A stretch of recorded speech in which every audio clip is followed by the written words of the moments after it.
This is Circa Ignum Podcast, episode number 019, with our very special guest, Mr. John Girardi. Good John, to be on. welcome Thanks, to the show. guys. Awesome. 19 of these. All right. We're rocking and rolling. We're not at the 500 or so that you're at. Yeah. Well, you boys do this 5 days a week. Then you'll start growing your radio muscles. John initially told us he wouldn't come on until there were 3 digits, but he changed his mind. Yeah.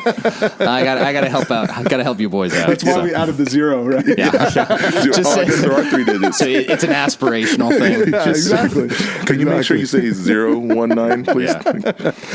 Manny, good evening. Rick, good evening. Hello. There you go, guys. All right.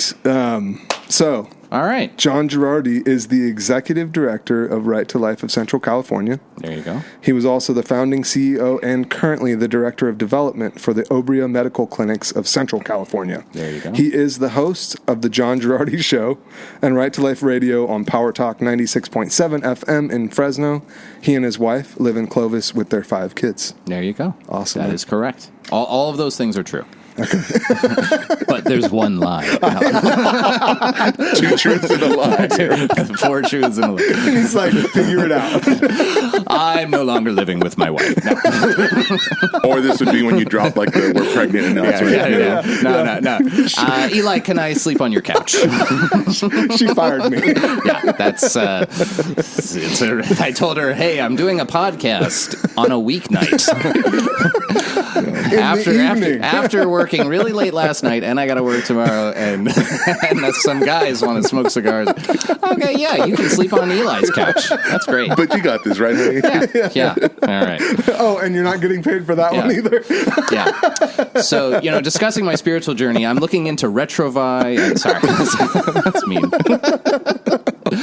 She can never listen to this. For those who don't. All right. Anyway, just a joke. My wife has not kicked me out of the house. She For likes full clarity underscore. Full Holly clarity. has not kicked you out. We have a very stable marriage. That's what I keep telling myself. No, in all honesty, we're doing serious. We're doing great. Very stable marriage. She is not kicking me out because of Eli. So there we go. All right. Okay. All right. I'm going to read a section from Veritatis Splendor. Oh, one of my faves. Okay. There we go. All right. So, God left man in the power of his own counsel. That's from Sirach 15, verse 14. Taking up the words of Sirach, the Second Vatican Council explains the meaning of that genuine freedom, which is an outstanding manifestation of the divine image in man. God willed to leave man in the power of his own counsel, so that he would seek his Creator of his own accord and would freely arrive at full and blessed perfection by cleaving to God. There you go. I'm just going to leave it there. I actually had a ton more, but Oh yeah.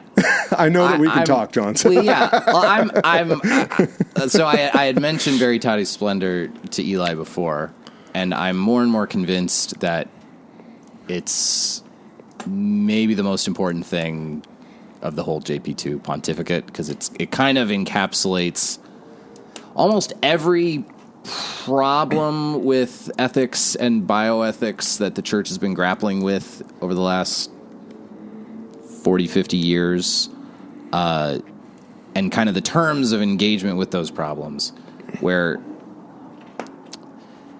basically some of the even a lot of the arguments that we've been having in the church with stuff like fiducia supplicans, or things that we've been having arguments and debates in the church over with not familiaris consortia, with amoris laetitia, stuff like that. I feel as though a lot of the tension is with Veritatis Splendor, and with some of the stuff that John Paul II was laying out, not only about human freedom and how that relates to Western democracies and how they approach the question of human freedom, and how Western democracies almost undercut the very ideals of human freedom. Yeah. But also just the approach to these enormous ethical questions and the sort of absolute negative prohibitions of the natural law that should be sort of grounding how we approach these things, and not proportionalism and other things. I'm flying at 200,000 foot view for all of this. Is a little big for a little big for a podcast where we were just joking about me being kicked onto the couch. But nonetheless, we're practicers of blue collar Catholicism. yeah, there you go. You're amongst blue collars tonight, John. Yeah. But I just think Veritatis Splendor was like the most important thing JP2 wrote, because I think his talk about freedom, especially, that basically you have Western democracies undercutting these sort of very basic ethical goods that wind up undercutting the very freedom that they sort of purport to be their most important value. Yes. So if you are, if you're promoting libertarianism to such an extent that you have a massive, widespread, every single kid with a smartphone plague of pornography, that's actually massively undercutting freedom in all kinds of ways. Not only the freedom of authentic individual self-control, but the physical freedom of people who are often coerced into working in that industry, and by elevating the Mr. Right to Life over here. Well, and then the fruit of that, right? Like the fruit of so many abortions that now exist, right? Yeah. Because people are like, well, no, I get to do this freely. I can do whatever I want with my body, but they don't want to deal with the consequences of what that act is meant for. And the consequence being the complete denial of freedom to all of, millions and millions and millions of unborn children who don't get to see the light of day. Yeah. And, JP2 in Veritatis Splendor talks about that, how this over-exaltation of freedom, or I think in the modern context, like autonomy as like the ultimate end-all be-all good, it actually winds up being a contest of the strong against the weak. And that's actually really undercutting freedom more so than so you have this vicious cycle in liberal democracies where we're promoting freedom, but at the same time it's undercutting any kind of authentic freedom. So I do think in my work, which is wildly pretentious, very British of you, incredibly pretentious, but I think with all of my work between Right to Life and all the stuff we teach at Right to Life, but all the whatever I yap about on the radio, all my different ventures, I think even more so that I think a lot of people are, well, you're Mr. Pro-Life, so you must like Evangelium Vitae. That's John Paul II's encyclical on the abortion issue. And yes, Evangelium Vitae is really good and really important and wonderful. But I think Veritatis Splendor is sort of the most fundamental. The groundwork. Yeah, that's the basis on which everything else is built. Yeah. And even like the ways in which certain cardinals who live in San Diego have argued, like there have been these bizarre arguments from the 60s. If you say it under your breath on a mic, everyone can still hear it. Let me Google cardinals. Okay, so all right, well, let's not be coy. Okay, and he doesn't mean when the St. Louis Cardinals come to play the Padres. The Padres, no. I mean, there's only one cardinal in San Diego. It wasn't when Albert Pujols got traded to the Angels. Be frank. Yeah, so Cardinal, what's his face? Oh gosh, who's the Bishop of San Diego? Manny, can you look that up? Yeah. Oh shoot! I had his name on the top of my head. All right, so we've insulted him enough. Now we're not going to remember his name. So he publishes. Oh my gosh, I cannot believe I am blanking on this man's name. I have to. It's okay. It happens to me all the time. All right. So basically, one of he has this whole piece that he's resurrecting. McElroy? Cardinal McElroy. Okay, cool. So Cardinal McElroy is actually a very well-educated person. Okay. Very well-educated even amongst bishops. Okay. Like PhD from Stanford in political science, doctorate from the Pontifical Gregorian University, like Harvard undergrad, Stanford, like super-duper smart. Yeah. And he has this whole article he issued about 6 months ago in which he's talking about different kinds of sexual sins, and he's very sort of very sort of liberal-leaning and trying to sort of argue that, well, maybe certain kinds of things that we would normally designate as sexual sins maybe aren't always mortal sins, and trying to say, well, the proportional weighting of the totality of one's life circumstances, maybe proportionally speaking, we can't. He's basically resurrecting proportionalism, which was sort of this fad in American moral theology that like Charles Curran and these others were promoting in the 60s and 70s, to sort of say, well, no, the absolute negative judgments of the natural law. Well, no. Well, if unless someone has a fundamental option to turn away from God, then that would be bad. But, one act of whether it's masturbation or this or that, no, that we're not going to judge that to be a serious sin. We're not going to judge that. To me, it sounds like this super wide crack in the door for just relativism, Well, it's like, and for homosexuality. Yes, I think is sort of what we're kind of driving at. Gotcha. And it's all this stuff that JP2 already has condemned in Veritatis Splendor, where JP2 like demolished proportionalism. Yeah. And so they have to use these same arguments, but they just can't say the word proportionalism. Because they know that, well, if I say proportionalism, everyone knows that JP2, so I have to like kind of cleverly get around it. So and he's not alive anymore. And he's not around to yell at you, or he's not allowed to, like that one liberation theologian that he like lectured at on the tarmac, and the guy got his career was over. I think that a lot of the bad ethical thinking that we have among people in the church, and a lot of the sort of worst kind of ways of looking at, again, the Mors Laetitia or Fiducia Supplicans, whatever, it comes out of, I think those things, the only way to kind of ground those things and reconcile those things in accord with Catholic teaching is to not jettison Veritatis Splendor. And I think a lot of people wish that Veritatis Splendor hadn't been written and that it wasn't on the book. So reading it in undergrad was, for me, at Notre Dame, because I'm a Notre Dame graduate, so I am contractually obligated to brag about the fact that I went to Notre Dame. How do you know someone went to Notre Dame? For clarity to the listener that isn't watching on YouTube, he's wearing a Notre Dame jacket. The days when I don't wear an article of Notre Dame clothing somewhere on my body are fewer than the days when I do. Whoa, yeah, well, it's happening. Hey, John, you're not wearing any Notre Dame today. I am. Oh, trust me. I was waiting for it in the bio, and it never came. It's near and dear today. I can't believe I didn't put it in the bio. I would have bragged. Yeah. So, all right. So here's my big Notre Dame brag. Okay, here we go. So, I was at Notre Dame 7 years. 7 years of college wasted. 4 years of undergrad, 3 years of law school, and I had one class with future Supreme Court Justice Amy Coney Barrett. Had a baby. Oh. She was pregnant with her 7th child. Nice. That's beautiful.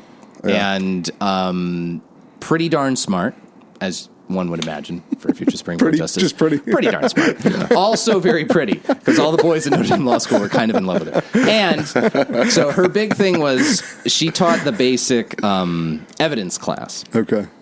And so she would use clips from the movie My Cousin Vinny, starring Joe Pesci and Marissa Tomei, and she permanently had the law library's copy of it checked out. That's so awesome. And so that was her big teaching method for how do you qualify someone as an expert witness? Well, let's see how Joe Pesci qualifies Marissa Tomei, Mona Lisa Vito, or doesn't. yeah. Well, you did a good job. You showed that she either had education or experience in the relevant subject matter sufficient to provide an expert opinion, which an expert opinion means that she can give a statement as to the truth of the ultimate legal claim. Anyway, so real quick. Yeah. I kind of want to make this the funnest episode for the listener we've had so far. Okay. Drinking game. Anytime Notre Dame is mentioned, drink.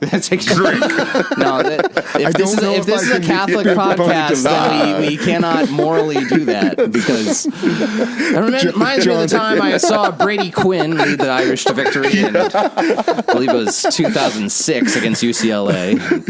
Anyway. So to finish out, all right, Veritatis Splendor. Have you heard of the shopping cart theory? I have not heard of the shopping cart. Okay, What I'm is going to the read this. shopping cart? So Okay, all right. this was sent to me by Travis McDonald. I'm going to give credit where it's due. Okay, and this he actually resent it this morning. He sent it like a number of years back in this text chain that I'm in. Was that for episode 5 or? Oh, no. You guys record really infrequently. He hasn't been on yet. The shopping cart is the ultimate litmus test for whether a person is capable of self-governing. To return the shopping cart is an easy, convenient task, and one which we all recognize as the correct, appropriate thing to do. To return the shopping cart is objectively right. There are no situations other than dire emergencies in which a person is not able to return their cart. Simultaneously, it is not illegal to abandon your shopping cart. Therefore, the shopping cart presents itself as the apex example of whether a person will do what is right without being forced to do it. No one will punish you for not returning the shopping cart. No one will fine you or kill you for not returning the shopping cart. You gain nothing by returning the shopping cart. You must return the shopping cart out of the goodness of your own heart. You must return the shopping cart because it is the right thing to do, because it is correct. A person who is unable to do this is no better than an animal, an absolute savage, who can only be made to do what is right by threatening them with a law and the force that stands behind it. The shopping cart is what determines whether a person is a good or bad member of society. I like this a lot. I think Matt Walsh wrote that. I think St. Augustine wrote that. So I haven't picked. This is the thing. And then Abraham Lincoln. I haven't tried to like pick holes in it. Wait a second. Okay, let's break this down. But it really holds that first pass. Like for me, it was like, well, okay. The last sentence got me mad. Okay, so here we go. All right. So this is a big. Okay. Before you go into that, I was just going to say I'm old enough to remember when you'd get a quarter for returning the shopping cart. So. Go to Aldi, baby. You got to give a quarter, you get a quarter. Aldi still do that? Aldi does that. Yeah, just at Herndon and down the way. Yeah, just down the way. John's clinking his pocket. Yeah, man. Man. Sorry. All right. So this is my. All right. This is my. This is one of my big contentions, and even in the right to life world. Okay, so in the world of pro-lifers, people will constantly say, well, law is downstream of culture. We don't need to make abortion illegal. We need to make abortion unthinkable. And the people who say that are very well-meaning, good people. And I don't mean to, blast them into oblivion or anything. But I think they're all wrong. So, this is my thought about law. Law gets a bad name because lawyers are jerks. And law in a Catholic context has gotten a very bad name in the last, 50 or 60 years because Jesus wasn't about the law. Jesus was about love and the spirit. And the spirit, yeah. And I think when you actually understand the definition of law and what law is, it's not as yes, Jesus was often criticizing the lawyers of the Old Testament Jewish law. But I think when you kind of understand law, you get a little better sense of why it's actually not so bad. So law is a dictate of reason ordered towards the common good, given by someone with authority. So a dictate of reason towards the common good by a competent authority. So St. Thomas talks about 4 categories of law. You've got eternal law as far as the way that God formulated the whole universe. Mm-hmm. Dictates of reason towards the common good given by a legitimate lawmaker, God. You have natural law, which is a subcategory of that, which is basically how God made us, how God made humans. So stuff that's built into our nature, goods that were ordered to, God made them. So God is the lawgiver of natural law. He set it up. And then you've got positive law, which is stuff that's maybe not inherent in our nature, but someone's telling us to do it anyway. So you have divine positive law and human positive law. So God gives us divine positive law. Don't receive the Eucharist if you've committed a mortal sin. Yeah. Don't receive other sacraments if you've committed a mortal sin. Go to confess. These are things that aren't necessarily, they didn't necessarily have to be that way. It wasn't necessarily it's not something like thou shalt not lie. Thou shalt not lie is cooked into how we are. Yes. Yeah. By the lawmaker. Natural law. Talking is for communicating truth. Lying is a perversion of that. Therefore, it's wrong. Okay, so you have divine positive. So eternal law, natural law, divine positive law, human positive law. Okay. So human positive law is supposed to be, again, a principle of reason given by a legitimate authority oriented towards the common good. So in that sense, it's not something that's inherently bad, nor is it, I think some people say, well, if people were really good, there wouldn't need to be any law.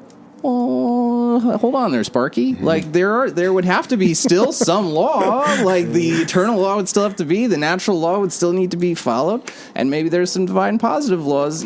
Law is not just. I think some people think that law. It's like one as category. A concept that it's only this one thing, and that it's only there because. And I think some people, even dangerously, think that law only exists because human beings are evil, and the only purpose of law is to restrain our wild, raging horses, because we're such jackasses who don't return the shopping cart.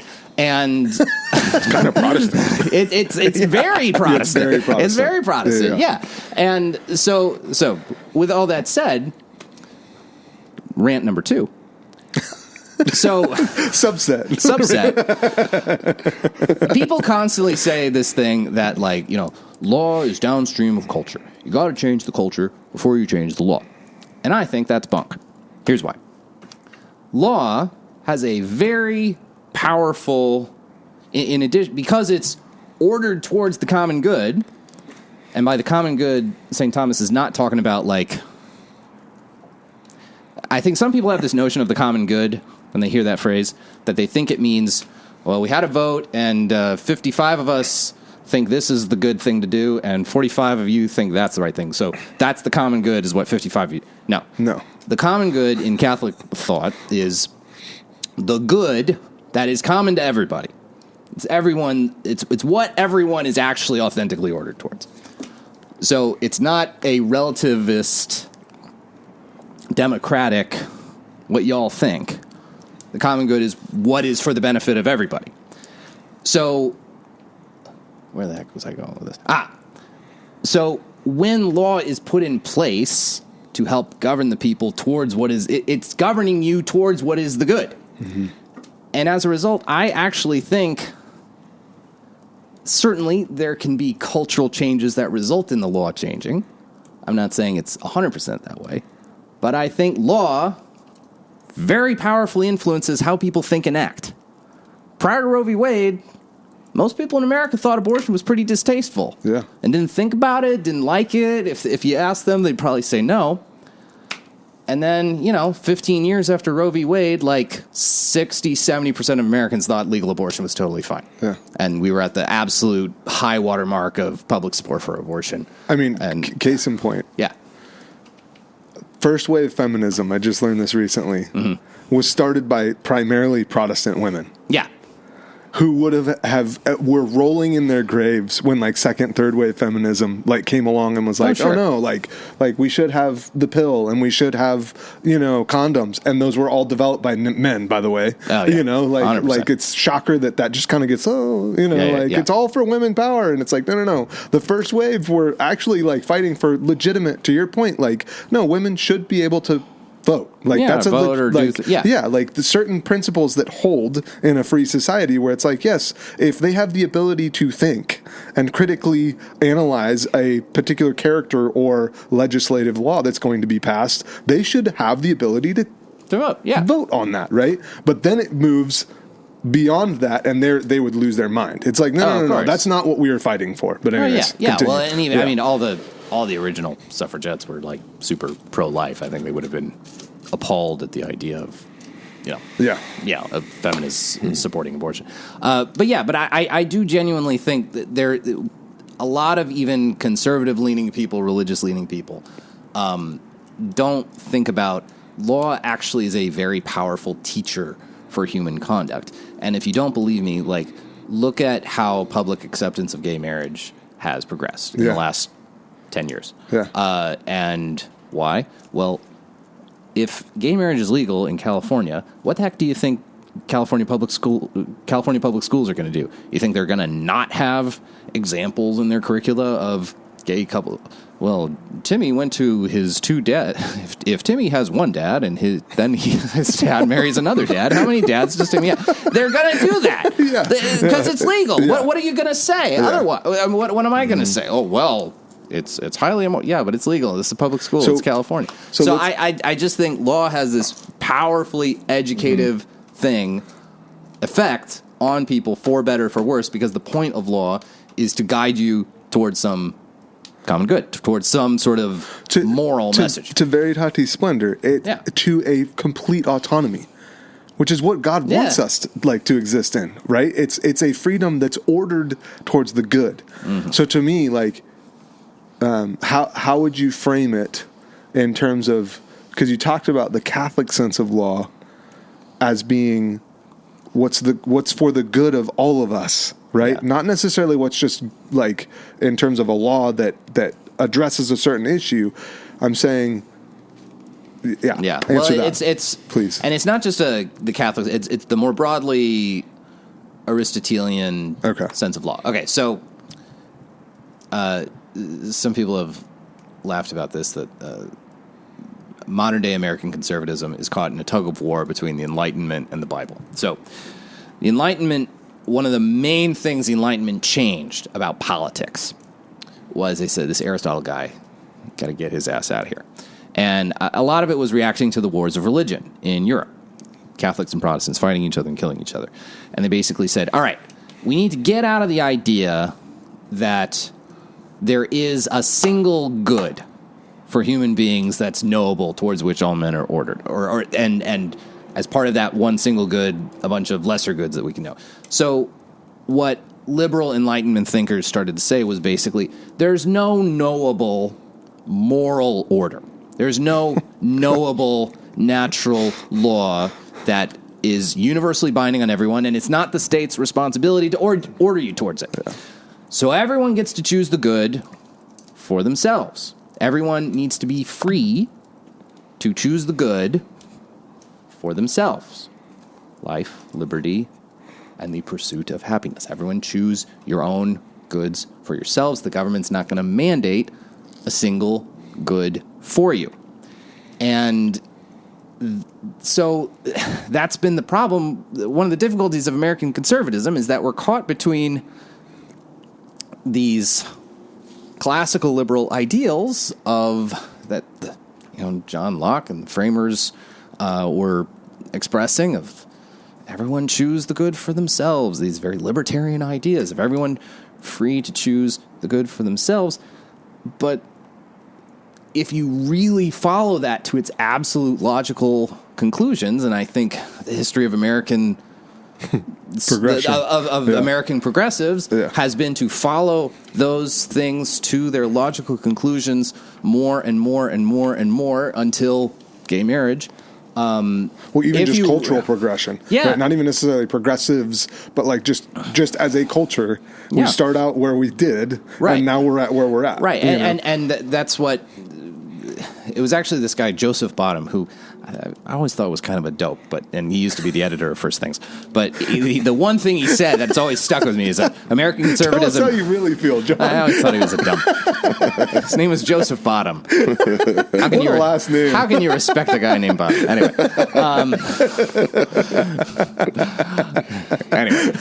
Joey Butts that was his mafia name. All right. I don't think he was in the mafia. So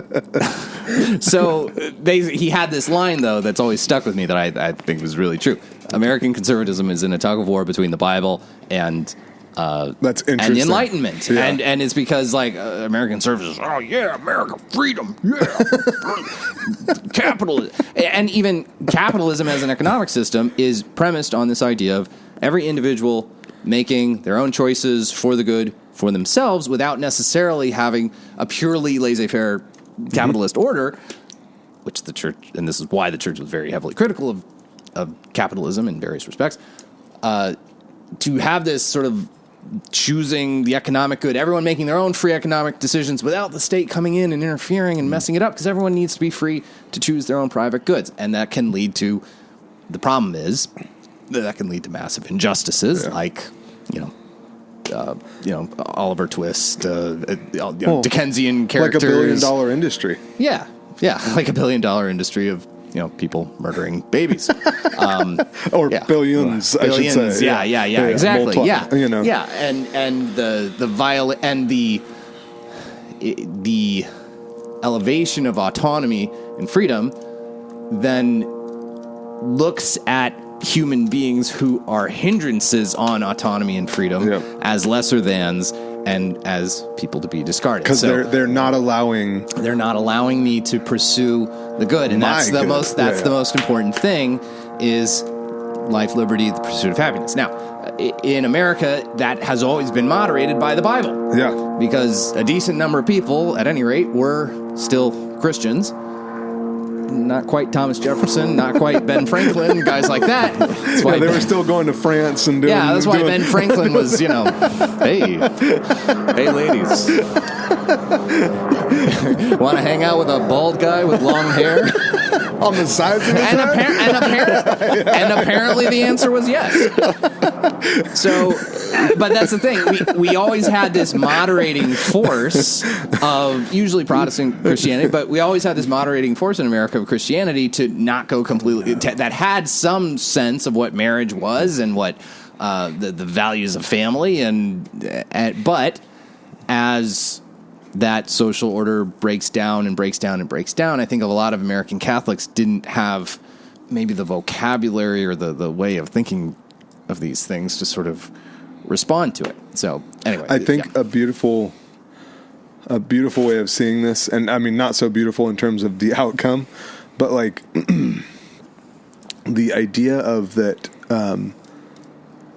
the subtlety of how the devil basically puts us to sleep by this thought, right? Like where it's this slow progression. Oh, yeah. It's not like if we got slapped, right? Like with, let's just start doing this, right? Like what we're currently in, like as a culture, to 250 years ago. No, like we've arrived very gradually because it's this like, I'm just going to get slowly put to sleep, right? I'm going to slowly acquiesce and become just a slumbering giant. Right. Well, and even like to enforce that, the slide from, American Catholics, in the 20s, we tried to run one guy in 1928, one Catholic for president, and that was a disaster, Al Smith.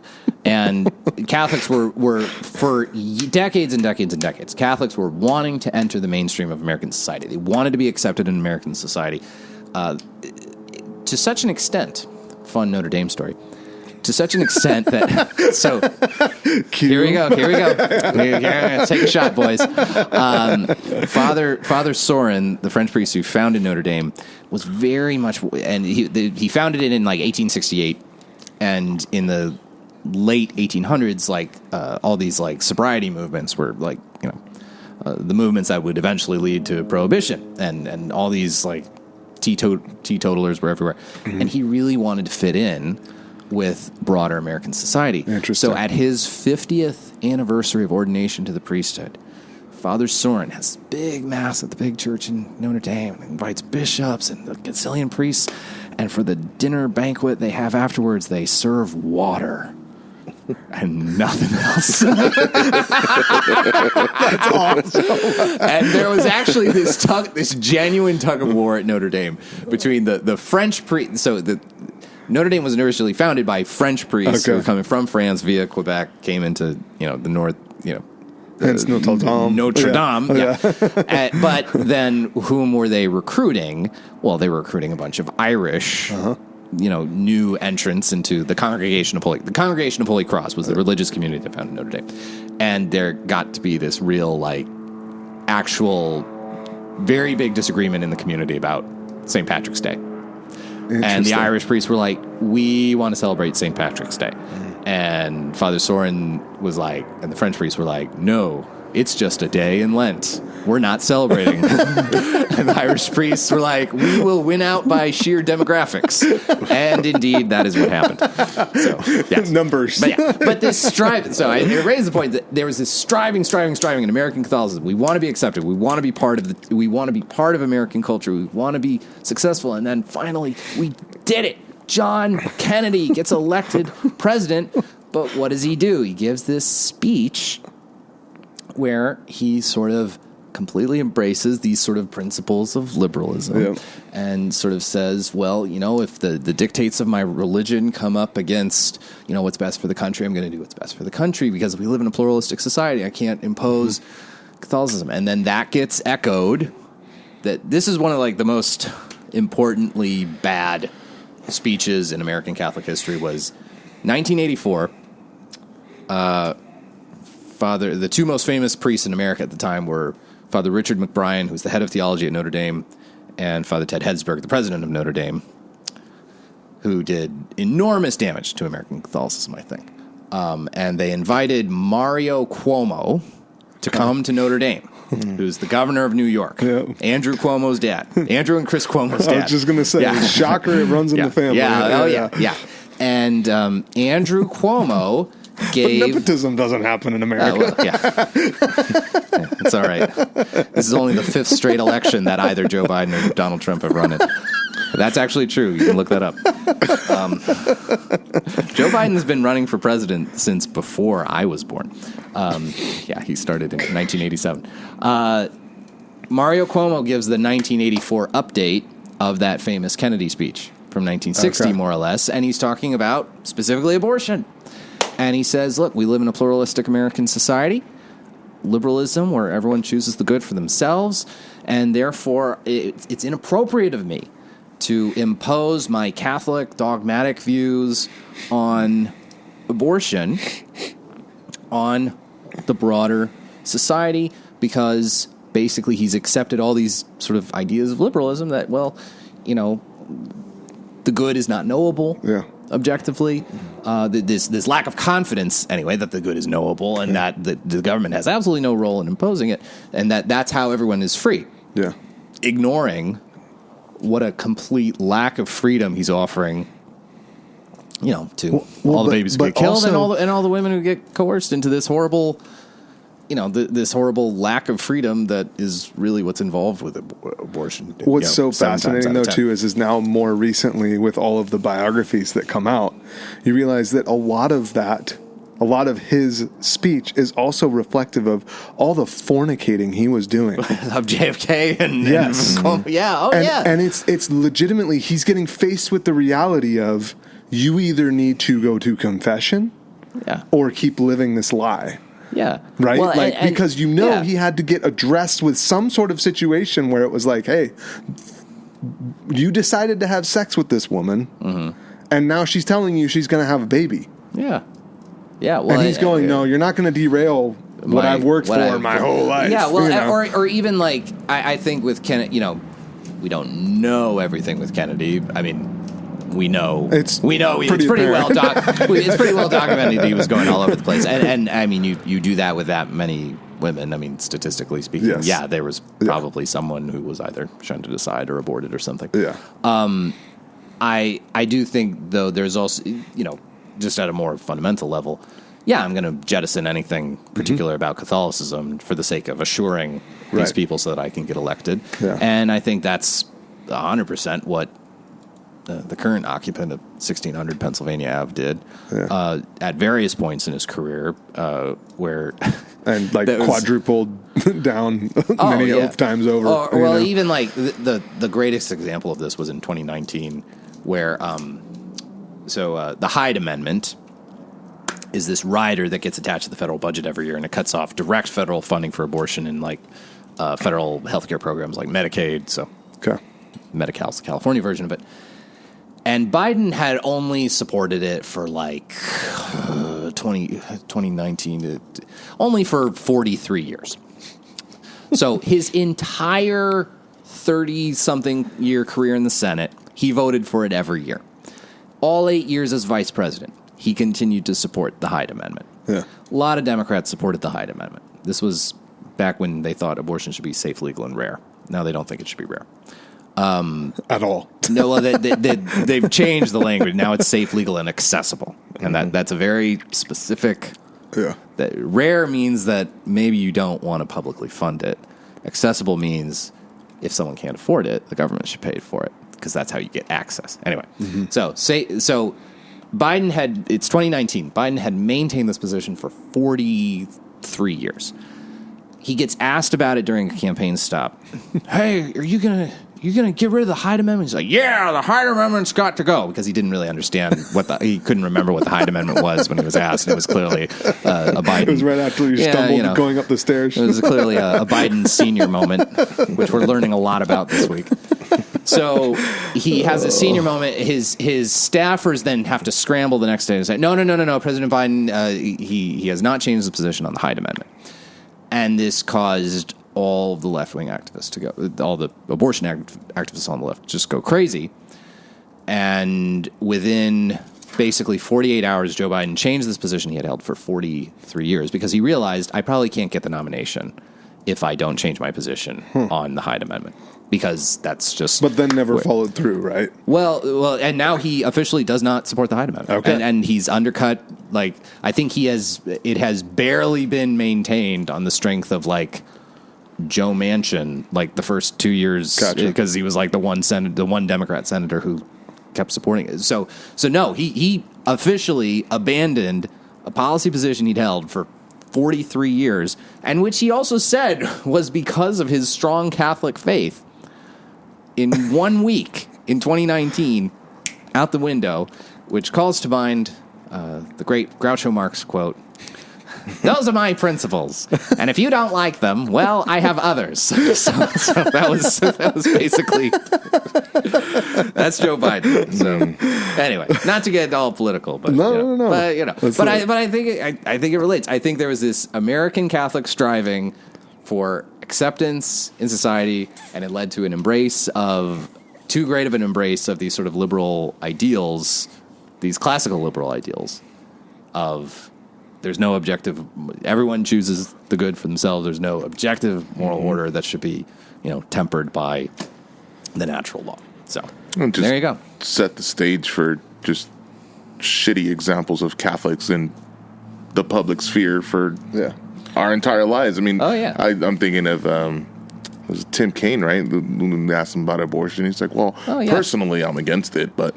Politically, right? Well, what does that even mean? That was Tim Kaine, right? And that's the perfect distillation of this liberal ideal. Yes, I personally and individually, I will choose these goods for myself and my family, or maybe my family, how I'm ordering things. Yeah. But the state is to be, neutral on this question, and the state should only intervene when people are stepping on other people's toes as far as their ability to choose the good. But then you can kind of see the inherent the flaw with that. The logic does not follow. Yeah. Well, and especially as you get to, the more people are an inconvenience on autonomy, the more that we try to make some argument that, well, our autonomy should outweigh. Our autonomy should outweigh their, right to this good. And then, their burden on us, is it just the physical burden of a pregnancy? Is it the financial burden of a pregnancy and childbirth and child care? Or is it even the physical or financial burden of this very elderly person who's got cancer and treatment would be really expensive, but it's pretty cheap? This is physician-assisted suiciding them, which the Canadian government has more and more realized, and immediately they start publishing articles. Oh wow, there's a lot of cost savings to be had for physician-assisted suicide. Again, capitalists. Yeah, well, and it's autonomy is like this great thing until people start being an inconvenience to your autonomy, or an inconvenience to. The financial, the budget of the, and when you got government run socialized medicine, you can't afford a Cadillac for everybody. Yeah. Like maybe you can afford a Honda Accord, Yeah. but you can't afford a Cadillac for everybody. Yeah. But this will And you free gotta up. cut costs. We get rid of this demographic, and it'll free up to It where everyone frees else us can up. have a Cadillac. Yeah, or everyone else can have sex change, hormone therapy or something. And that God knows we can get You into the mean whole body position. mutilation? Well, yeah. Well, and let's that's not again, use use the language that's out there. Well, I hate it. Well, I'm it's so tired of it. And that is again the ultimate expression of so a great book on all this is another thing I'm having a brain fart about by one of my Notre Dame professors. Carter Sneed. Q. Yeah, there you go. This Carter is coffee, by the way. Sneed. It's not. Yeah. And mine's water. So just so we're clear. We're just being funny. Okay, so the book recommendation. I should have put this on my book list. What It Means to Be Human by O. Carter Sneed. Okay. The O stands for Orlando. Nice. So he was one of my professors at Notre Dame. He was the general counsel for President Bush's bioethics council. So President Bush started this bioethics council, which was kind of responsible for advising him to cut off federal funding for embryo-destructive stem cell research. So I don't know how many of you guys might. This was like the first actually really significant thing George W. Bush did before 9/11. Was there was the debate over embryonic stem cell research, and so he had this council. So my professor, Professor Sneed, who I'm still waiting on a rec letter for him for a job I applied for 12 years ago.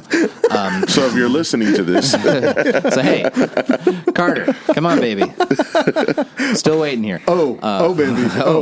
Orlando, come on. He's an listens. awesome guy. So he served as general counsel for the bioethics council, and he has this great book, What It Means to Be Human, where he's talking about basically a lot of the philosophical undergirdings of modern day movements for abortion, the modern gender movement, physician-assisted suicide, and one of the things he sort of identifies is the idea of expressive individualism. Okay. So expressive individualism is kind of a philosophical sort of collection of ideas about human nature and what it means to be human. And he sort of identifies it as the perfect distillation of it is be all that you can be. So what's at the core of the human experience is having a conception of the self and actualizing it, achieving your dreams, achieving who you want to be, visualizing yourself and your own future goals and aspirations. And that's the core of the human experience. And anything that is a deterring of that or a hindrance to that or a limitation on that is illegitimate. And if you have a mindset like that, it makes the whole transgender movement make sense. Yes. And it's unfortunately for, I think, good people, and a lot of good people who I think have sort of imbibed those ideas as being normative for what is good in life. Yeah. Well, you should be who you want to be. You just feel like if that's who you really feel like you are, then that's who you are. And the problem with that is that, for one thing, it's kind of an ableist view. Like, if anyone has like a disability, like they're kind of screwed by that notion of what it means to be human.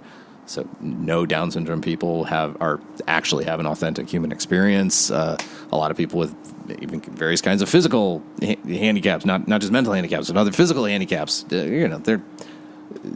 Are they going to be all that you can be? I mean, they're not going to be a U.S. Marine, but their life still has meaning and value. And it's a whole mindset that's completely divorced from the body. Your value is very subjective, and it's very like, what's rattling around between your ears. And so Sneed's calling this out. So yeah, in so the he's book. And he's basically saying like this is fundamentally ableist. It's fundamentally excluding whole categories of human beings that we should protect. Yeah. And it's actually kind of brilliant because he is himself a very devout Catholic. Okay. But he's making these kind of bioethics arguments from not explicitly Catholic premises. A lot of really good natural law thinking premises. And he instead proposes these ideals of, well, at the core of the human experience is maybe things that are a bit more objective, and the obligations attendant to living as a person in a community that, for so much of the discourse around abortion, for example, that he talks about, we're treating unborn children like they're complete strangers, like that there's some sort of, well, the mom didn't agree to have to raise this baby. Like, there wasn't a contractual handshake agreement here, so therefore, to which he responds, well, that's not how real human relationships work. That's not actually what it means to be human.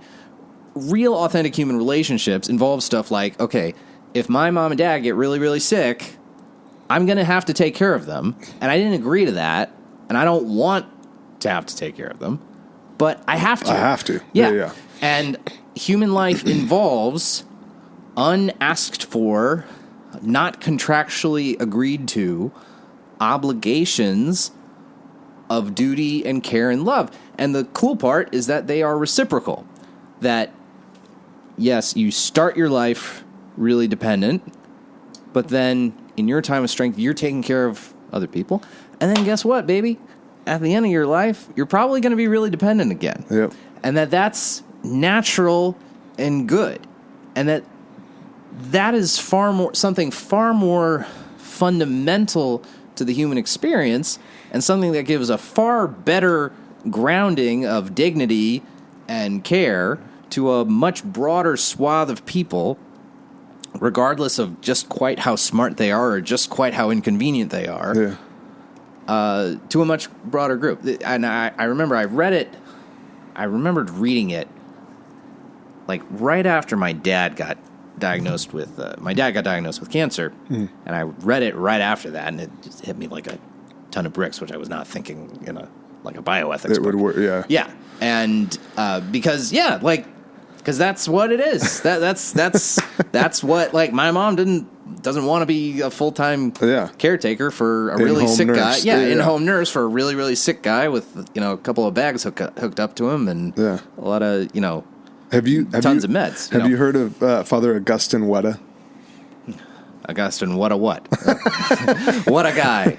No, I have not. So he's a. He sounds like a Dominican. Dominican, yeah, he's a Dominican, and he was talking exactly about any guy named Augustine is usually not an accident. It's awesome. He's talking about how he met this very large dude, and he's working through with him. He's being a spiritual father to him, and this man shares with him. He's like, I'm so conflicted, Father, because I've been told my whole life to chase my dreams and do all this stuff, right?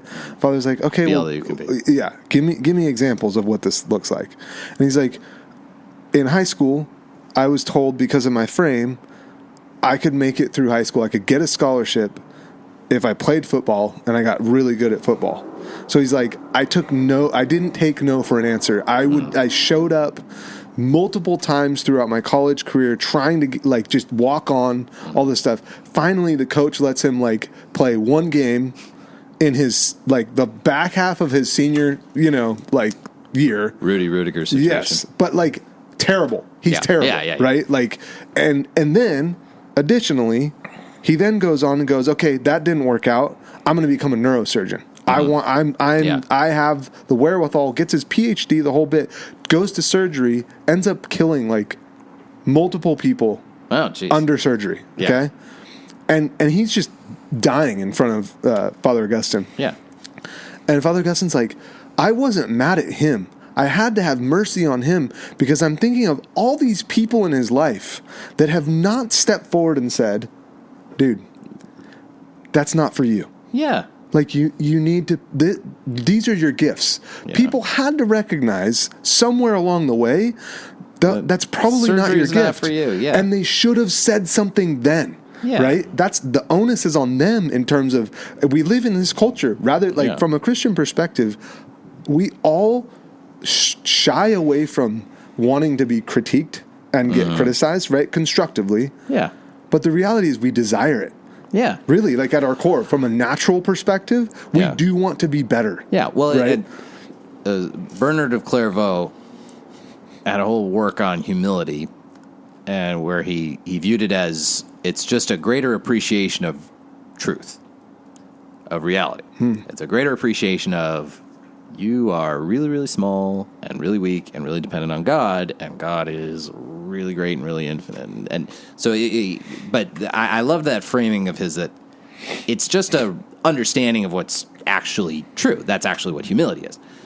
I remember C.S. Lewis talked about that too, where he was like being humble doesn't mean like being a great artist and saying you're a crappy artist. It's like, or being timid. You can confuse meekness with timidity. Yeah, right? Lewis would be like, like a great artist would be happy that he's a good artist, but humble enough to recognize, I had some gifts and God gave me the grace to work hard, but I'm happy that I'm a good artist.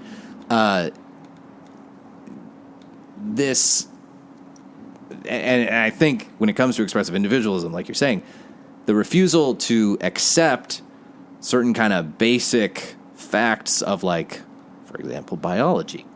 Like, you can be a boy who thinks he's a girl all you want, but there is some basic biology, and the denial that, and that's to the extent to which this denial is happening. To the point of, in California, no, you can legally change your driver's license. You can legally change, like, documents documents that like a doctor might have for you when you're going into the ER, where maybe they might want to know that you're actually, your chromosomes are XY and not XX. And even it's getting to the point of where California is doing this. It's starting to happen just in the context of divorce proceedings, where, like, if you've got two parents, one is affirming a child in their gender identity other than their biological sex, and the other is not, well, in divorce proceedings, child custody disputes, that's going to go to the person who's affirming this child. And I feel like we're on the road to, if this goes by its logical conclusion, we're going to be on the road to,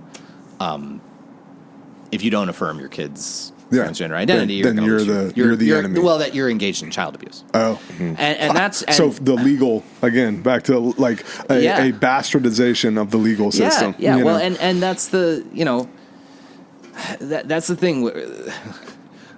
Child abuse is one of the points where the rubber meets the road of liberalism. Where yes, you're free to choose the good, until you do something that's really harming your kid. Yeah, you're free to choose your own good. You want to choose the good for yourself until you're, a Jehovah's Witness and you're refusing a life-saving blood transfusion for your child. In which case, we're going to just step in and give your kid the blood transfusion.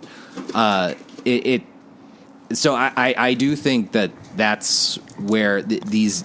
If your worldview is that the facts of biology, or if all that matters to human identity is what's rattling around up here, then yes, that makes total sense. Then that parent who says, no, I don't want to call my son a girl, if human reality is purely up here and it's a denial of your child's most treasured inmost being to say otherwise, then you're going to be deemed to be a child abuser, and maybe you lose your kid. I fear we're heading down that road. Yeah. Until, thankfully, that's the logical conclusion at this point. It is the logical conclusion. Now, thankfully, there seems to be like. Sorry about the smoke, Rick. Yeah, Rick is just getting doused with smoke. Thankfully, there was one piece in the New York Times saying, "Hey, some of these people who regret transitioning." Maybe we should listen to them, and maybe that's going to give some thought. Maybe that's going to give the broader culture. One New York Times article sort of allows the broader culture to sort of reconsider things, and that's happened in certain ways with the question of pornography. But anyway, so but I think there we go. I've solved all of your problems and questions about human nature, ethics, Veritatis Splinter, and shopping cart theory. Shopping cart theory, the law. There you go. Let's throw a log on the fire. Okay. Make sure we're not smoking Rick out, and then we'll jump back we'll get back on track here. Okay. Cool. Hey guys, Eli here from Circuit Ignum. Hope you're enjoying this week's guest so far. Just want to take a quick second to invite you to join our online community on all your social media platforms. We'll be sharing wholesome, Christ-centered content, and you can always stay up to date on the latest news and episodes. Listen, like, comment, subscribe, and share with all your friends. Thank you. Right. Throw a log on the fire before. And we're back. Okay. All right. I hear there's a lightning round involved here. So. All right. So what's your wake-up routine like? Well, I have to record my radio show first thing in the morning. So I've had to get up earlier and earlier. So I'm really just get out of bed, throw on clothes, get in the car.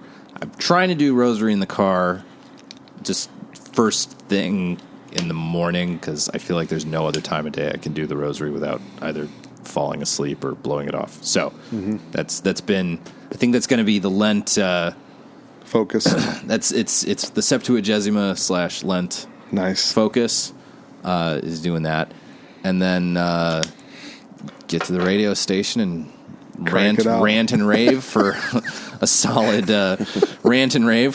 40 minutes.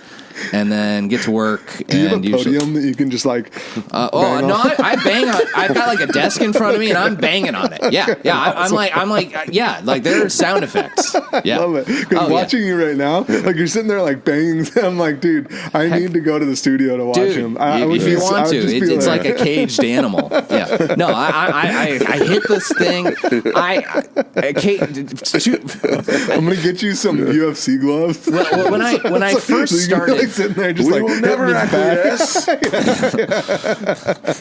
Yeah. You're about to do stuff to hit the mic. Yeah. I've done it before. Well, when I started, because every talk radio host is just doing a bad Rush Limbaugh impression. And when I started, I would occasionally I would bring in stuff like paper, and I'd say, "I'm holding in my hands," and I'd ruffle it in front of, because Rush would always do that with a newspaper. But I am holding in my formerly nicotine-stained fingers, and he'd rustle the newspaper in front of them. So I would always do it. But so I do that, and then probably at work I actually pray morning prayer, and then go for the day. So awesome. Yes. Morning prayer with my crazy Anglican prayer book thing. Okay. Not sort of the Anglican Catholics, the in the now Catholic people Church are really ones. confused. That's the whole thing. The ones we like. It's the whole thing. It's the ordinariate prayer book. The ordinariate prayer book. Yep. I'm really down into that because it's close enough to like the old Latin breviary to sort of feed my tratty little heart, but the old breviary takes a really freaking long time to do, and I can read Latin. You don't enjoy all the flipping? Yeah. I was a Latin major in college, so I can read Latin, but it takes a long time. It's a slog, so so reading it in English is a bit more. Why abuse yourself, John? Well, that's a good question. Well, that's my constant prayer life has been one long cycle of letting the perfect be the enemy of the good, and like, let me try to read the full old Latin breviary. It's okay. It's only 9 psalms at matins, and or you could just. There's a reason why this is for ordained. This is for monks. For monks. They have nothing else to do. Exactly. Here's their schedule: ora, labora. End of list. You know how much ora these boys do? Hours. That's why they farmed wheat. Don't have to do much. Anyway, yeah. Okay. So I use the more efficient. The ordinary. So the ordinariates who got the former Anglicans who got received in the Catholic Church. Yes. So they have their own breviary, and it's based on the Book of Common Prayer. Mm-hmm. So it's actually really cool because it's just based around really 2 big hours. Just their matins, as they call it, morning, which is really a combo of Latin Matins/office readings and lauds and prime kind of smushed together, and then evensong, which is basically Vespers and Compline kind of smushed together. Oh, okay. Yeah, and it's actually kind of cool how they do it. So their Psalter, you go through all 150 psalms in a month, but it's the whole psalm, every psalm in order from 1 through 150. So on September 1st at morning prayer, you pray Psalms 1, 2, 3, 4, and 5. September 1st at evening prayer, you do Psalms 6, 7, and 8.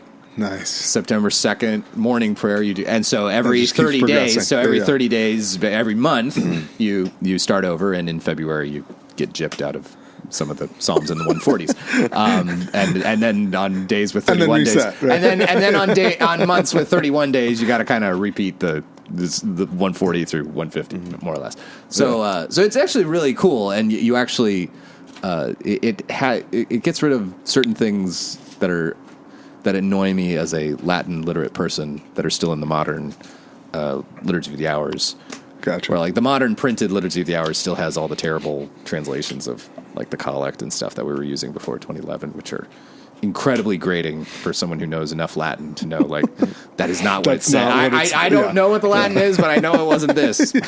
That's not it. But yeah, I know that the original Latin of this office did not have me singing the hymn for morning prayer for, On Eagle's Wings or whatever. Whatever. We're going back to Biden? Whatever crap. Oh, yeah.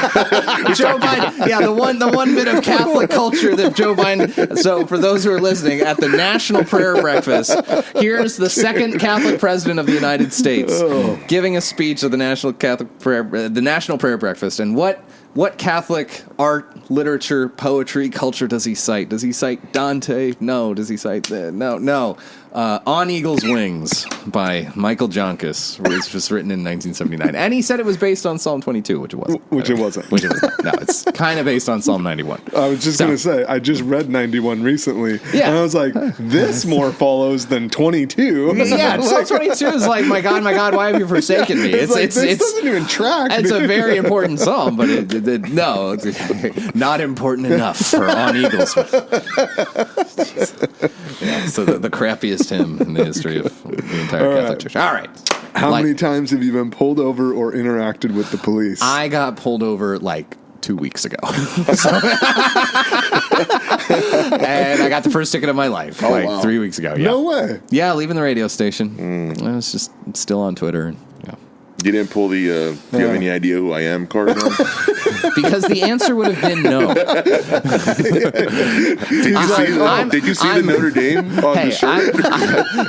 I don't know if you're aware. I'm the second most popular local host on the second biggest talk radio station in Fresno, California. Yeah. I did though have the experience. I was doing a work thing. I'm in town, but I don't have my car, so I get a Uber to drive me from wherever I am back home. And it's 6:15, and my show is on Monday through Friday, 6 p.m. to 7 p.m. And I get in the Uber, and whose voice meets me as I get into this Uber, because I pre-record my show in the morning. I'm listening to my own show that I just recorded that morning. The guy in the Uber is listening to. The Uber driver's a fan of Power Talk. And I said, "That's me." And he's like, "Oh yeah." I'm like, "No, I'm sorry." And then I say to him, "No, I'm John Girardi. That's my show. I am here." "You're John Girardi. Oh, I listen to you every day." I'm like, "Wow, someone other than my mom listens to my show. This is great." So yeah, I'm pretty sure I thought you were going to go down the rabbit hole of whatever, dude. Whatever. And he keeps like just like you're John. Yeah. No, he did. He believed me. Or he's like, "Hey, I'm sorry, if you don't mind, I want to hear this." Yeah. Hey, can you shut up? This guy's making a really good point. But yeah, I still, to this day, I think my only audience is my mom and my dad. Not my wife. Absolutely not. But my mom and my dad. I will be authentic here. I don't listen to everyone, but I do try and listen to the especially topic ones where I'm like, okay. I listen to the podcast. Thanks, buddy. Yeah. Thanks, guys. Yeah. This is like the sweetest thing. My favorite. Yeah, that's favorite. That's a clarification. The podcast. Version of it. Yeah. Well, it's almost. I was still in Hanford a few weeks ago, and I had to almost pull over. I was laughing so hard when. Oh man! What did I say? It was the Nikki Haley, and you're like, wasn't exactly disappointing for me because she came in second. Well, the one that got me was the John Voight. John Voight, yeah, where we were talking about how the only conservative celebrity that we can wrestle up. Yeah, the only one we can get is John Voight. It's like, especially pro-lifers. Pro-lifers, if you're even vaguely possibly famous, we will put you on the stage at the National March for Life. So John Voight. I mean, the fact that we got Jim Harbaugh this year. I didn't realize how pro-life he was. Well, this is a very conflicting thing for me because I hate the University of Michigan so much. I hate them more than I hate USC. So now all I need to do is just say Jim Harbaugh. I'm just choked with blind rage every time I see that big dumb M. Gosh. So we had 2 losses to Michigan when I was in law school, and they had this quarterback named Denard Robinson, and he would play with his shoelaces untied, and that was his nickname, Shoelaces. And they always would play Notre Dame early in the year, and I swear Denard Robinson took football pills before he played Notre Dame, and he legitimately was in the Heisman Trophy conversation for both of those years solely based on his performance at Notre Dame, where he collected between passing and running a combined 8 miles on Notre Dame. We were unable to stop it, and then if we immediately did the math, it's probably close to 8 miles. And then the week after he plays Notre Dame, he became the most pedestrian, ho-hum, nothing burger quarterback. So he only looked like Heisman Trophy winner specifically against us. I'm sorry. I was listening to what you're saying. As a head coach, I would lose my mind if a player at that level of college football had his shoelaces untied. Well, I'd be like, boy, you are getting off the field. Until he tie those shoes. Until he lost. I'd allow it until he lost the game, and then all right, well, sorry, buddy. 3 incomplete passes, and you're tying those damn shoes. Anyway, so yes, pro-lifers, we have the lamest celebrities, but Jim Harbaugh was a pretty good celebrity. I go. So, all right. So you got pulled over. I got pulled over. First time 2 weeks ago. I also, I've been pulled over a couple times. That's the first time I actually got a ticket. I remember one time. Okay, I remember one time I got pulled over in Chicago, and my mom. I was at Notre Dame, and my mom had mailed me the insurance card that was in that's in the dashboard, and I handed it to the cop. He's a license registration, handed him the registration, and it had a sticky note on it that I didn't see from my mom that said, "Love you, Mom." And this Chicago cop says, "Is this a note from your mom?" Yes, officer. So he let me off. Just made his day. You're like, thanks, Mom. This guy's too dumb. That's my grandpa's, my late grandfather from New York. His ultimate insult was, he couldn't even get arrested. Like, someone's so stupid that he couldn't get arrested. Which, coincidentally, was the special counsel's assessment of the current president of the United States. Anyway. So, that literally he was too dumb to have been convicted of this crime. Yeah. So, his memory is too faulty for us to actually convict him of illegally retaining highly classified information. It's a pretty good hack, though. He is officially qualified as geriatric. Yeah. Or With maybe, that statement. or maybe he's like cunning like a fox, and he's like, oh, I don't even know where I am. It's all a show. I keep all the classified stuff about Afghanistan under the sea. Oh, where am I? Camelot, where are you? I'm gonna go write a note from my mom on my registration. I was going to say playbook. I think that's a little more endearing when you're a scared 19-year-old little white kid, not so much when you're a 30-something-year-old man. I really don't know Chicago, officer. Well, I had my Indiana license plate, and I was like, looked like I was made out of corn. So That's awesome. All right. Anyway, lightning round. We're going great. Yeah. What is your greatest accomplishment to date? My greatest accomplishment to date, well, definitely not my kids.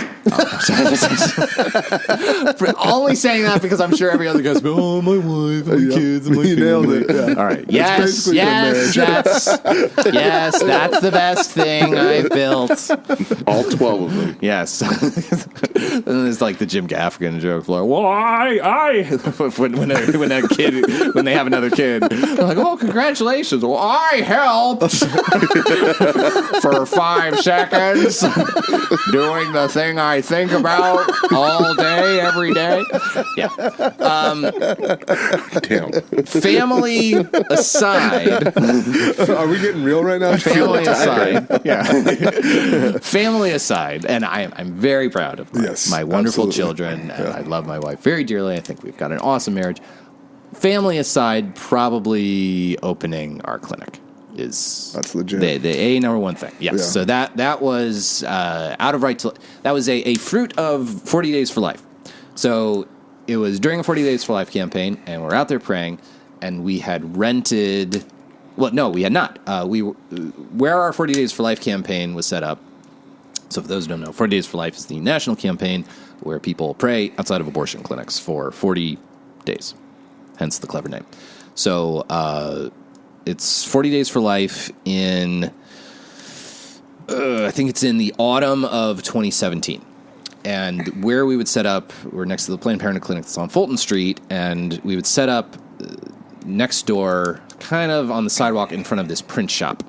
And the owner of the print shop was this Mormon guy who would let us set up there. Mm-hmm. And actually, it was kind of cool. Planned Parenthood, his parking lot and Planned Parenthood's parking lot were right up next to each other and kind of separated by a wall. And Planned Parenthood had tried to buy his parking lot, and he refused. He's like, I can't. Sorry, I don't agree with what you're doing. I can't do it. But he would let us set up. And we're out there praying, and he had moved out. He had moved to Utah. Okay. So his print shop was empty. And I looked at it. What was the name of the print shop? I don't even remember the name. Okay. It was some very random. It was like on Fulton Street, south of Olive, like very sketchy part of town. Yeah. And so he owned like the whole building. There was like this old computer shop, and there was a tenant who lived upstairs. But the print shop was empty. Mm-hmm. And I looked at it. I looked over at Planned Parenthood. I looked at it, and I thought, wouldn't it be cool to have like some kind of pro-life like clinic or something like right here, like right next door to Planned Parenthood? That's so awesome. Well, that actually would have been a terrible idea because the building was not at all equipped to be a medical facility because it's a big hunk of junk. But it was a great place to put a different Right to Life initiative. So Right to Life rent it. Okay. And now it's our outreach center. Nice. So basically it's just the former print shop floor is just a big open space for our volunteers and our employees to hang out, have a cup of coffee, store signs, store literature. But the front office that he has is a nice private office where our employee Linda can directly talk with women or couples who are thinking about abortion in private. Yep. So we did that. But the idea to have a clinic was still there. Yeah. And that's harder to do than just kind of rent a building and start a little, not like an outreach center. So starting the clinic involved, we had to start a new corporation. We had to apply for 501c3 status.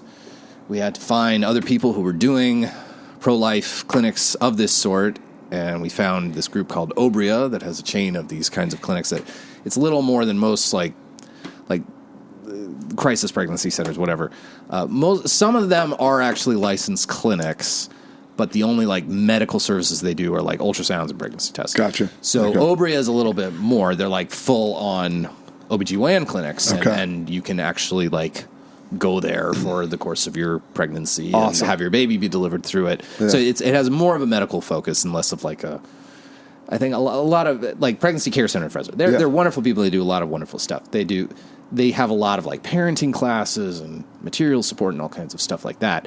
So it's actually been nice because they can refer their clients to us for their actual, their ongoing medical care. Awesome. So, finding them, hooking up with them, figuring out licensure, getting a space, wading through seas of California red tape, and then fundraising. And, it's a very interesting feeling when a farmer gives you a check for $250,000 and says, here you go, kiddo. It's like you're holding a $250,000 check and you're just hoping you don't, drop it or something. So we got that initial fundraising capital to get it started, and we opened January 5th of 2022. So we've been around for 2 years, and so I was its founding CEO, and realizing that I probably can't be the CEO of that and director of Right to Life at the same time. And getting stretched. So I passed it off eventually to our head nurse, Melissa Champion is her name, and she does an amazing job.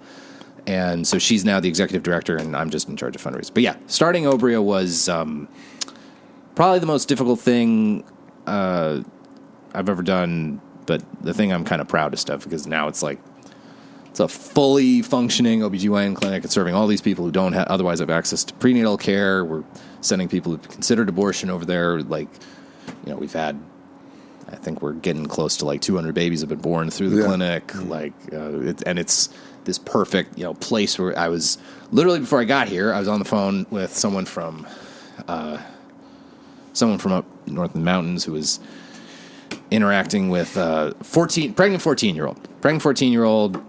Dad's 14 years old. They're not sure what to do. They're really nervous about the costs of having the baby. The parents of the boy, parents of the girl are very nervous about the cost of having a baby. So I'm able to say, hey, we have a clinic. We'll take high-risk pregnancies. We'll get them all set up. Come down here. Talk with us at Right to Life. We can get you set up with, So to build up that kind of circle of care, both through the clinic and the outreach, like that's what that's the thing I'm That's really so cool. proudest of. Yeah. So. I mean, to your point, I think what I'm hearing you say too is that it was probably way more difficult than you thought when you first started out. It has been more difficult at literally every stage of the process. Yeah. And to boot, I don't know this for sure, but I have to imagine that especially in California, it's not just red tape. Bro, there is like people literally red going rope, red bungee cords. Bro, you want to start one of these in Texas? You just plug an ultrasound machine into the wall and you go. Like for us to get independently licensed, these mothers, that was so close, John. You almost said it. I wanted you to say it. These mofos, to be a licensed nonprofit sort of standalone clinic, you have to build your clinic according to what this medical building code. It's called OSHPD 3. And so, you found some medical office space that has worked perfectly fine, maybe would work perfectly fine for a private OBGYN clinic that, makes money. Yeah. No. Not good enough. Your hallway can't be 4.5 feet wide. It has to be 5 feet wide. Your HVAC system circulates the air X number of times per hour. No. It has to be 3X times per hour. Like the most absurd, these like hospital grade requirements. Gotcha. That only for some reason for nonprofit clinics. I'm just ranting. I could rant and rave about how California just makes you starting businesses. And we got it started by the grace of God, right? I'm sure the whole process, you're also recognizing God, I need you in this. Oh yeah. This isn't, like you put this in me, and so I need to. I'm going to try and finish it, but you need to open the door. Yeah, I kept saying like I just need to get this baby walking. Yeah. I just need to get this baby walking, and I'm now finally at a point where the baby's walking. Yeah. I don't have to be the CEO anymore, and now I just try to. What's awesome about what you're saying too, though, is that you recognize your commitment to Right to Life of Central California. And it takes an awesome personality, a good relationship with God, to also realize I can't be duplicitous at some level, right? Like doing both the CEO for Obria and doing this. Like I have to relinquish this to make sure that I'm honoring what I've committed to. Yeah, and there is a little bit of pride in that gets hurt in like acknowledging, I cannot do both of these things, but it's also it was also a little bit of like I'm completely miserable. I would like to not be running two things at the same time, and kind of. And your wife would like to see you. Once in a while. I'd rather not half-ass two things. Could I just whole-ass one thing? Like that would be really nice. So that's awesome. I heard that phrase. Well, yeah. That's probably fine for a Catholic dad's podcast. All right. So that's my advice, all of you out there. Don't half-ass two things. Whole ass one thing. Title of the episode. There you go. Whole ass one thing. All right. What is that's a good segue into this. I love this question. What is your greatest struggle with being Catholic? Greatest struggle with and don't be cliche with sin. Sin. Being a crappy one. It's probably like honestly, running a business ethically and like the ethical thing of like, okay, I if I don't get this done correctly, am I putting something in jeopardy? Oh. If I don't get this done correctly, the hard work of HR, like, am I bilking this employee? If I don't do this correctly, am I, violating a labor law thing that could, put us in jeopardy down the road? If I'm not conscientious about working on this, am I going to be too late getting our renewal for this insurance and put something? And I don't know if that's that stuff, like, if you take on a lot of responsibility, you got a lot of responsibility, and you can't kind of, as I said, you can't half-ass it. Like there's too many people who depend on you for you to kind of do that, and it that's the stuff that worries, that eats at my conscience if I'm like not working as hard on something and something's going to fall through. And I don't know, I've been prone to being overly scrupulous at times, so sometimes there's a bit of like, is this actually that important, or am I just freaking out about this? But yeah, that stuff's hard. That stuff's hard. Maintaining a consistent prayer life when you have a busy schedule and little kids, that's hard. It's why I really like my Ordinariate prayer book, is because it's very like blah. Yeah. It's also, Eli and I were talking about this a little bit, or Eli was talking about, what was the book you were the spirit, what was the book you were talking with me before right when I got here, that you were looking at some work spirituality. I was joking about Benedictine spirituality with you. Oh, yeah. Divine Simplicity. Yeah, Divine Simplicity. Yeah. Which, and I think a lot of post like 1500s on, maybe it's sort of Counter-Reformation onward Catholic spirituality. A lot of it is very like subjective focused, almost like a lot of Jesuit spirituality. Very like a lot of the spiritual exercises of St. Ignatius, like put yourself in, like your meditations, put yourself at the foot of the cross. What do you think? What are you? How are you? Put yourself as one of the characters. Like it. Here I am criticizing St. Ignatius. He's a giant, and I wasn't going to say it, John. He's a giant, and he's going to be at 80 spots up in heaven, and I'm Joe Shit, the rag man. But he didn't start a clinic. But I think the Jesuits started a few clinics. So a few hospitals and orphanages and converted a couple of continents. I will say there are real differences between, say, the Jesuit approach to spirituality and, say, the Benedictine approach to spirituality, where the Benedictine approach is read more of the Bible, or read these Psalms a bit and maybe think about them a little. Yeah. And I feel like as I've been praying the office more and more and more, and I got interested in the office because I was interested in Latin, and then finding my ordinariate office has actually let me get a little bit more into the Psalms, because that's one of the cool things with the ordinariate office is that, like, in the modern liturgy of the hours, you're often not reading an entire psalm at once in its context. You're getting like a section of a psalm, and it's a certain length, and it's designed to be organized so that it kind of fits into lots.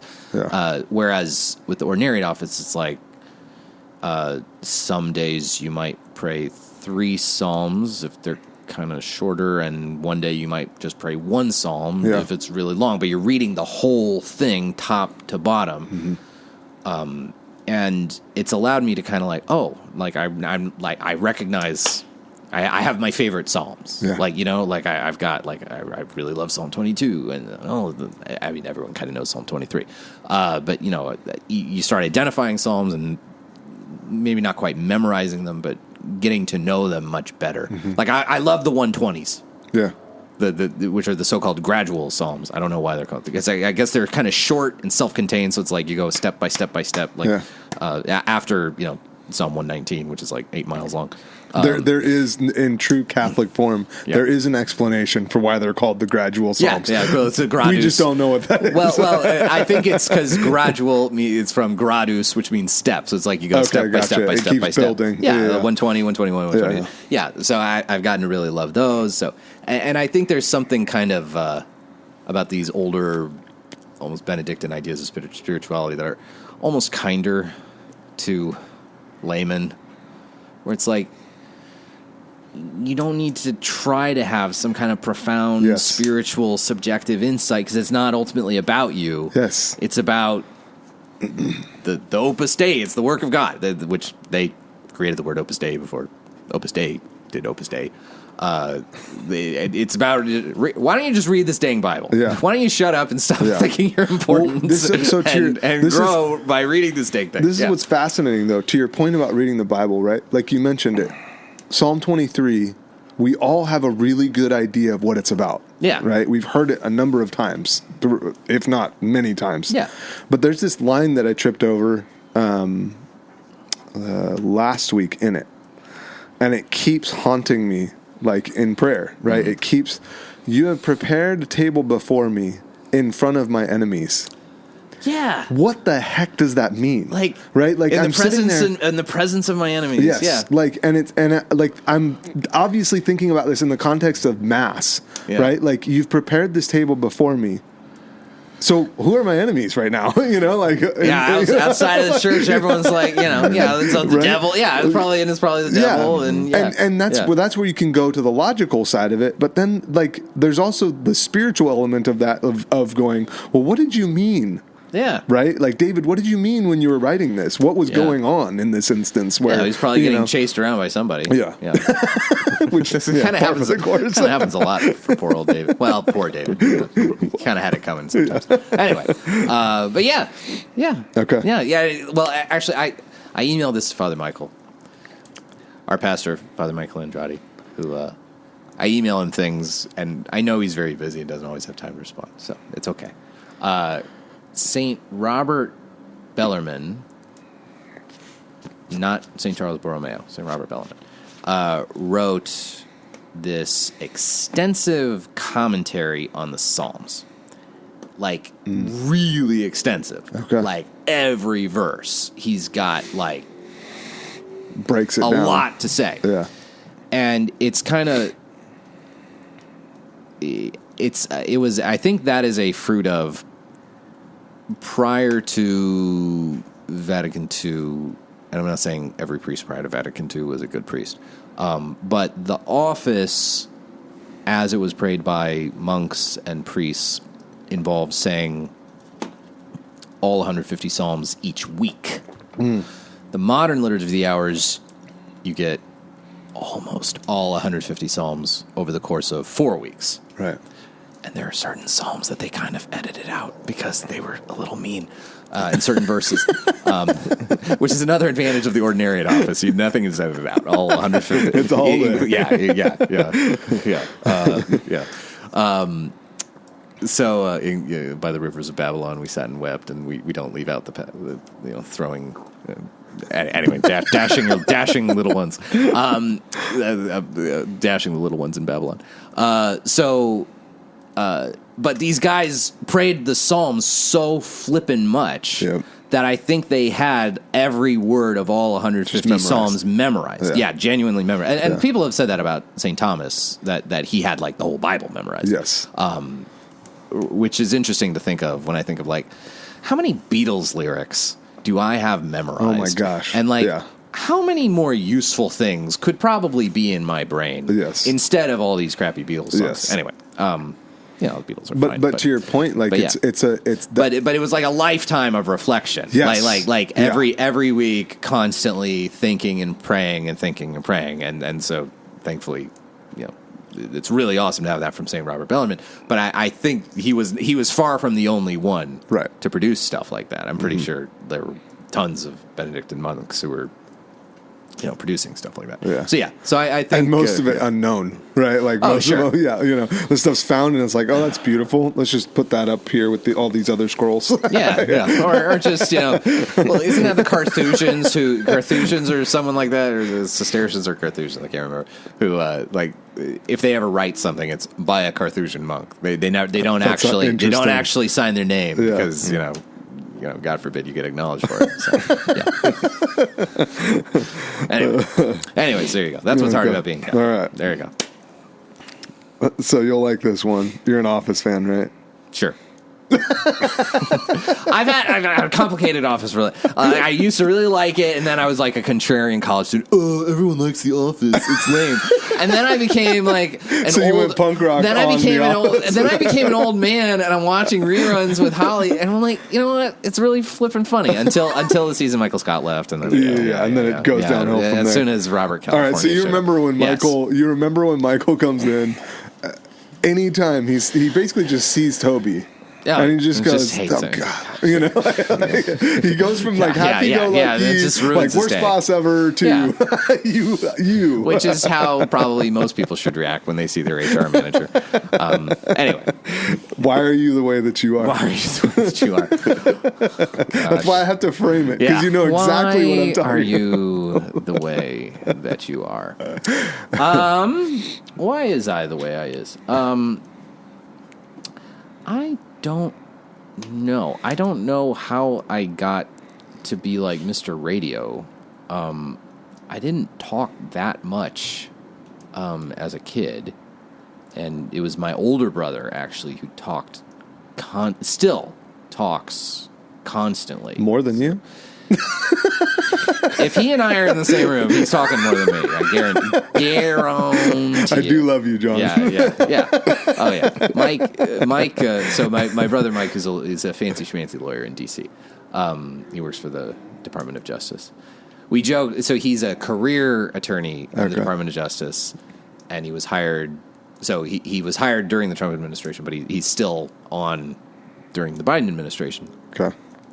So when he got hired, I joked that he was, Donald Trump hired him to drain the swamp. So that's not what it is. What? All defensive. It's like, that's not what it is. Even though he's like a very conservative, it's funny. I guess the Department of Justice basically takes the mindset that their litigation attorneys, like even the career ones, like they have to kind of have a stable of kind of conservative leaning lawyers and kind of liberal leaning lawyers because like if a Republican president gets elected, they need lawyers to defend what the administration's doing. And if a Democrat's elected, yeah. So I'd ask him, well, are you okay? After Biden got elected, I'm like, are you going to be okay if, like, you know, are they going to ask you, like, to defend, like, some horrible abortion, like, regulations or something? He's like, nah, they're not going to make me do that. Yeah. They'll make me do some, you know, something boring. But, yeah. So why is I the way I is? You started out with radio, so I didn't mean to derail you. Yeah. Well, I mean, intellectual stuff was that was a lot of Notre Dame. Notre Dame was very formative for what I think about stuff and developing my faith, and getting introduced to St. Thomas was really important, and getting a better philosophical grounding for why I'm a believer. That was really important. And meeting Holly, that was important. Yes, meeting my wife was an important life moment. Yes, Holly and I have laughed about this. That, like, I don't know if we're just particularly lucky in our marriage or what, but, like, I know exactly, and I'm sure probably any couple that's been married long enough experiences this, where I know exactly how Holly's going to react to something. Like a news, usually like a news story or an opinion thing, or someone doing something embarrassing or stupid. And I'm like, I know Holly's going to think that this is dumb, and I don't even have to ask her about it. And then I share it with her. She's like, yeah, that's the stupidest thing ever. And I'm like, I knew you would say that. I was like, God, I love you so much. And I think we've realized, are we just, like, incredibly like, are we just, like, perfect for it? Like, we still say, like, we've been married 10 years. Like, are we just, like, perfect? And I think we realized, like, well, we met when, like, she was like 18 and I was 19 when we met, and now we've been hanging out with each other for, like, freaking, how old are we? Isn't it awesome? I guess it's like, it doesn't matter. Yeah. It doesn't I guess matter. I've been hanging out with her for like 17 years. Yeah. Holy shit. We've been hanging out with each other for so long that I think we kind of just grew up together at this point. And so we've sort of formed our personalities sort of around each other, more or less. So I think I think she actually has exerted a major influence just on my, you know, behavior and attitudes and thoughts about things. And I'm definitely less dumb about certain things. Like I think I'm less of a rad trad now than I was then, largely because of her being like, you know, chill out, Sparky. Calm down, Sparky. Yeah, calm down, Sparky. Yeah. If 18-year-old me would sue, I don't actually go to the Latin Mass very much. What the fuck is that here? Are you some kind of a modern? Yeah. So I love your 18-year-old voice, by the way, dude. This is like the third or fourth example where it's been the same one. I do not. 18-year-old John Girardi was, oh my gosh. I remember one time, and I didn't realize how dumb it was. I had a classics professor, and she was like a very good professor. She was like a scholar of Greek. And for some reason I kept assuming that this author was a man, when it wasn't. It was a woman. And it was like some author went by just their initials, so their first two initials. She said, "Why do you?" And I'm in a class with a female class professor. And she's like, "Why do you?" John, that's a woman. It's like, "Oh, I'm sorry. I just always assume that classics professors are that classics authors are men." And she's like, are you? She could not believe. She was also the most attractive teacher I have ever had in my life. She could not believe how stupid I was. That I would be so dumb as to say this. Out loud. Maybe loud. In your head. Oh, yeah. But you actually said it.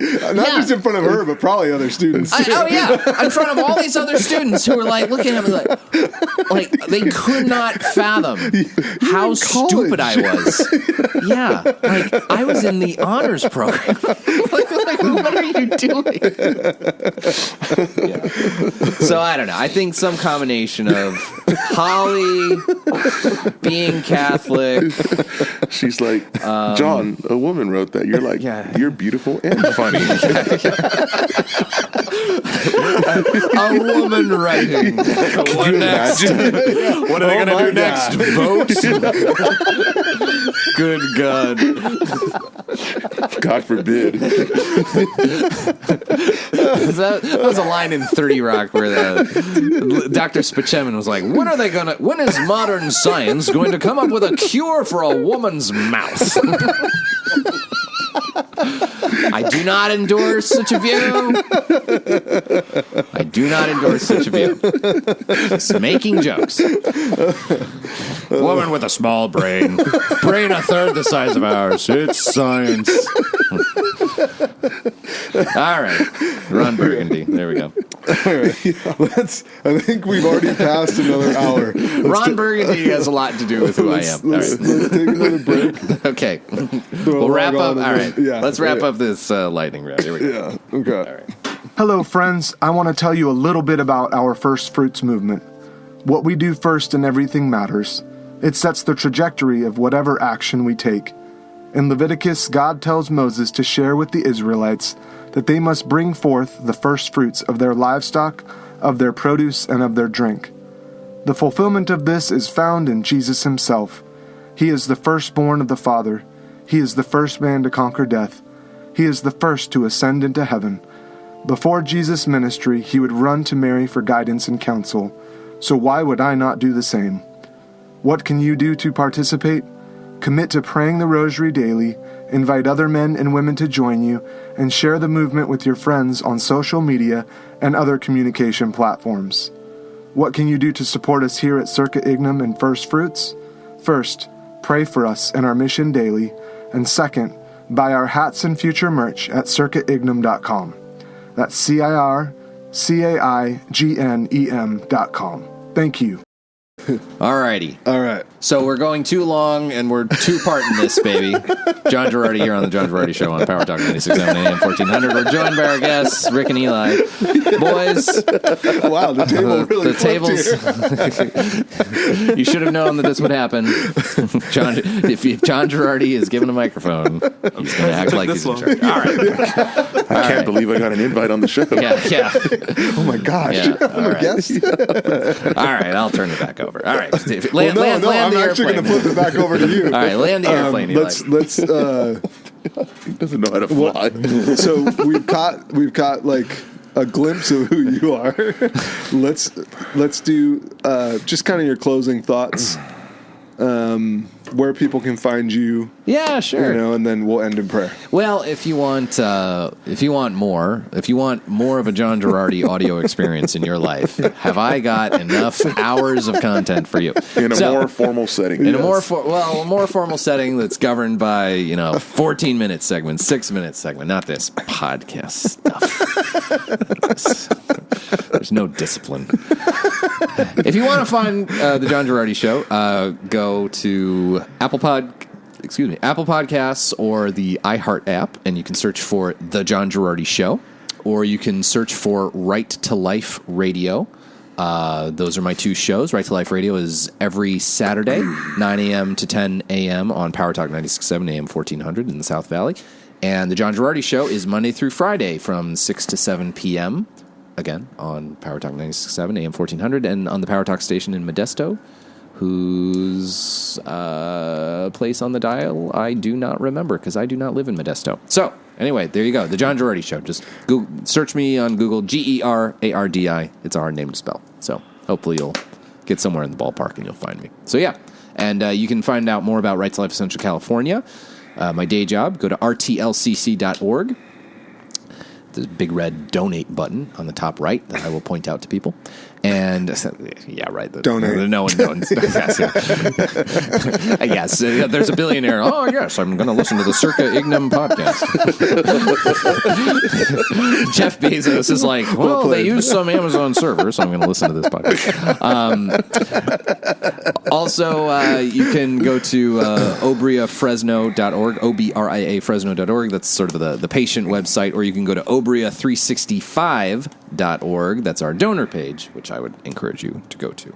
Unless you actually need medical care, in which case go to obriafresno.org. But if you don't need medical care and just want to get rid of your money, obria365.org. So there you go. So yeah, I think that's all my... Is that all my stuff? I think that's all my stuff. Yeah. Drop the Twitter handle. Oh yeah, at Fresno Johnny, at Fresno Johnny on Twitter for all of my 200 whatever character rantings and ravings. I've not given in to buying Twitter Premium or whatever Elon's. Yeah. I'm staying strong. I like the discipline of Twitter. Like, keep your thoughts to whatever many characters.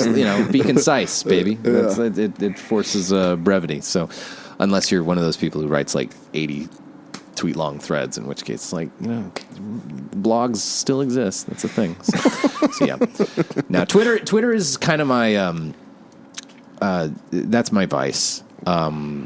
It's my show prep is really what it is. Yeah. So every morning I get to the radio station, pull up Twitter, pull up FresnoB.com, sort through. So yeah, so that's all my short form use that rantings as your kickoff point for That's my kickoff point. So yes, that's all my short term rantings and ravings. So yeah, Twitter.com/Fresno Johnny at Fresno Johnny on Twitter. I got Fresno Johnny. Johnny Fresno taken. Fresno Johnny was available. So. I didn't know people still read the Fresno Bee. It's news. Yeah, McClatchy's subsidized. It's still, so my producer constantly gives me crap about this. He's like, nobody reads the Fresno Bee. I'm like, I gotta find news somewhere. Someone's got to do local news somehow. Yeah. So yeah, I'm like the one guy still reading the Fresno Bee. I might keeping them afloat. the one. Yeah. Well, I've given them a bunch of op-eds that I've written over the last as Mr. Wright's life. So again for free. Yeah. Actually, it's funny that you mentioned this. My mom and dad said to me, Johnny, nobody does more work for free than you do. You are an idiot. Or no, they didn't say I'm an idiot, but I could feel it. It was in between the words. I was working on something with Bishop Brennan. Like, is he going to pay you for that? Like, probably not. Almost certainly not. Yeah. My treasures are stored in heaven. My treasure, yeah, exactly. Well, at least, hopefully in the nicer wings of purgatory, anyway. Hey, aim high. Aim high. Hey, purgatory's a mountain.